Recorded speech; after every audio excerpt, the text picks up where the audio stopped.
Hey friends, first bonus content. I'm super stoked. I'm actually filming from home. Can you tell I'm in Troy Fina's office? There's a lot of pink. Not even the background, the markers, the paper clips, notepads, everything's pink. I feel the lighting makes me look pink. But anyways, as we get going, first bonus content, basically every week, whoever's speaking is going to share some things that maybe got left on the cutting room floor, some different ideas, some thoughts that we didn't get to explore or expand on, different questions, things like that, or just some pastoral encouragement or vision for the future of the church. And so today we're going to kind of be talking about what we talked about last week and some things we didn't get to cover. And so with that said, summarizing the message, it was about the centurion. If you haven't listened to it, I actually recommend don't listen to this one, watch it, because I did some amazing artwork.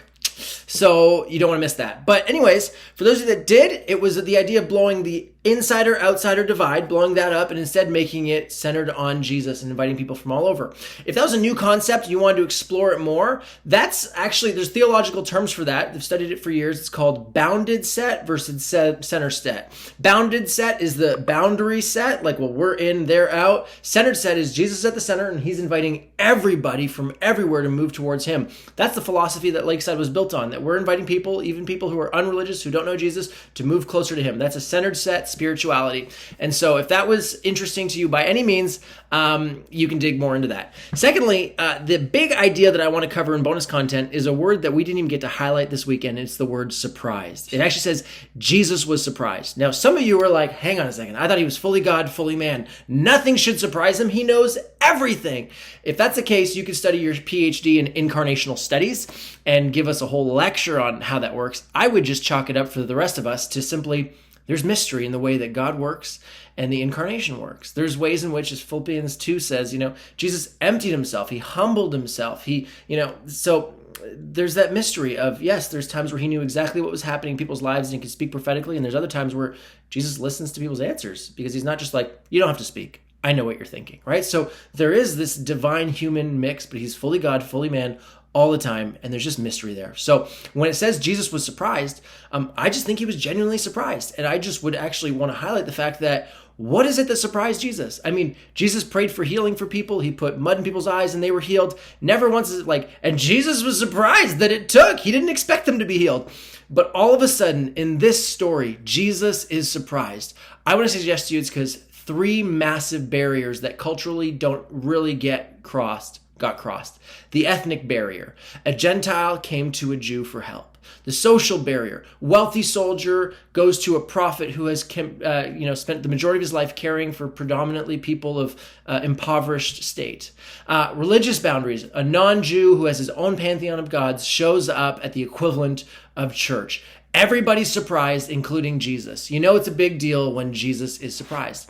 And I want to suggest to you today in the bonus content that as Jesus followers, we should regularly be surprised and expect to be surprised. If we're going to be like Jesus, we should be surprised. So we should have moments where you say, wow, I'm surprised that they were healed or that their marriage is doing better. I didn't expect that to happen. Or they reconciled and they were together at Thanksgiving. Or the friend they invited to, they sent the link to, watch this weekend online. They don't even believe in God. Or that person came to church. Or my Muslim neighbor asked for prayer. That is surprising, and we should have stories of surprise. And not only should we have stories of surprise, I believe what precedes that is actually prayers for surprise. And so I don't want to tell you, you know what, get another prayer closet and have another time of prayer where you're praying for surprise. I want to give you 3 words, and I'm going to give you a trigger that's going to remind you to pray these 3 words all throughout your day, inviting God to surprise you on a regular basis. And it's these 3 words: surprise me, God.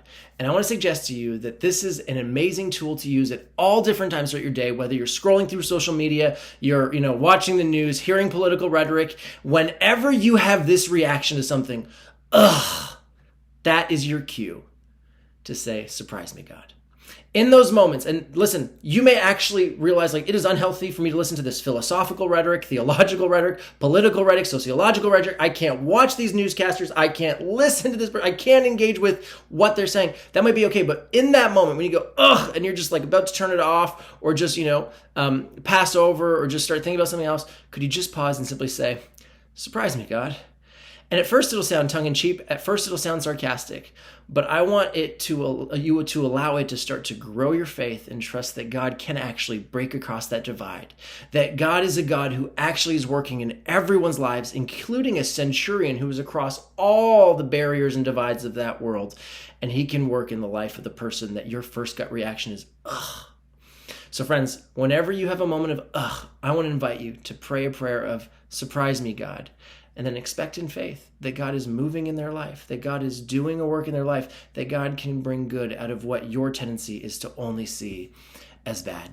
So what if we simply prayed that prayer to a God who even can surprise his own son, Jesus, with a miracle so great that even Jesus is surprised? Imagine what that kind of faith would transform in our own community, in our family, amongst our friends.